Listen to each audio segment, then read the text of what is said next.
আপনাদের মনে আছে কি না আমি জানি না, তবে মনে করুন যখন কোভিডের ফার্স্ট ওয়েভটা এসছিল তখন কি অবস্থাই না হয়েছিল।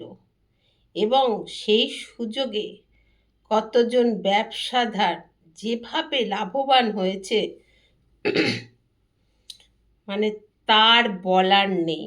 এবং আলটিমেটলি কী বেরোলো? ওষুধ না পিসিএম খান আর ওয়ারিশ, এই তো বেরোলো। এই যে একটা ক্রাইসিস শুরু হয়েছে, তো এই ক্রাইসিসটা এলপিজি গ্যাস হোক, পেট্রোল হোক, এই ক্রাইসিসটা যে শুরু হয়েছে এটা তো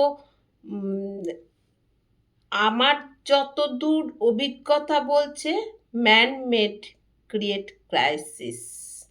কারণ যেখানে বলা হচ্ছে যে 1 মাসের তেল মজুদ আছে, তাহলে ক্রাইসিসটা কেন? কারা তৈরি করছে? কিসের জন্য তৈরি করছে? আমি সাধারণ জনগণকে বলবো অযথা প্যানিক করবেন না।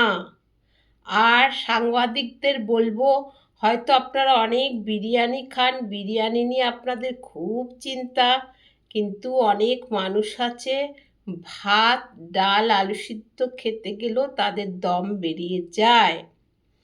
আর সাংবাদিকদের কাছে আমার অনুরোধ যে সব কিছু পুরোপুরি এইভাবে মানুষকে বলে ভয় দেখাবেন না। এটা কিন্তু আপনার উচিত না। মানবিক হন। সাধারণ মানুষকেও বলবো আপনারা মানবিক হন, এবং যারা সাংবাদিক তাদেরকেও বলবো আপনারা মানবিক হন। অযথা ভয় দেখাবেন না, আর সব কিছুর ইন্টারভিউ নিতে যাবেন না।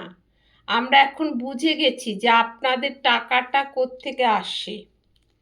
কাজে অযথা কোথাও ইন্টারভিউ নিয়ে আমাদের ভয় দেখাবেন না। এই তো আজকেই যে রুটিটা 4 টাকায় বিক্রি হতো, সেই রুটিটা 5 টাকায় বিক্রি করছে।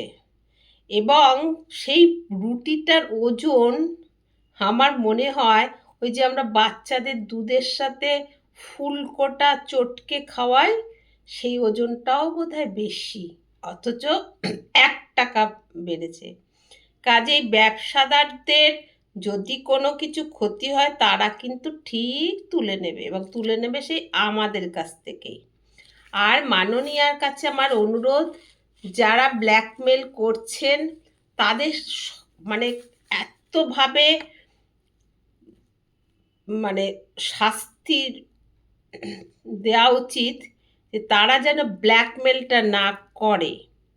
যদি মানে আপনার সদিচ্ছা থাকে তো। নমস্কার, শুভরাত্রি।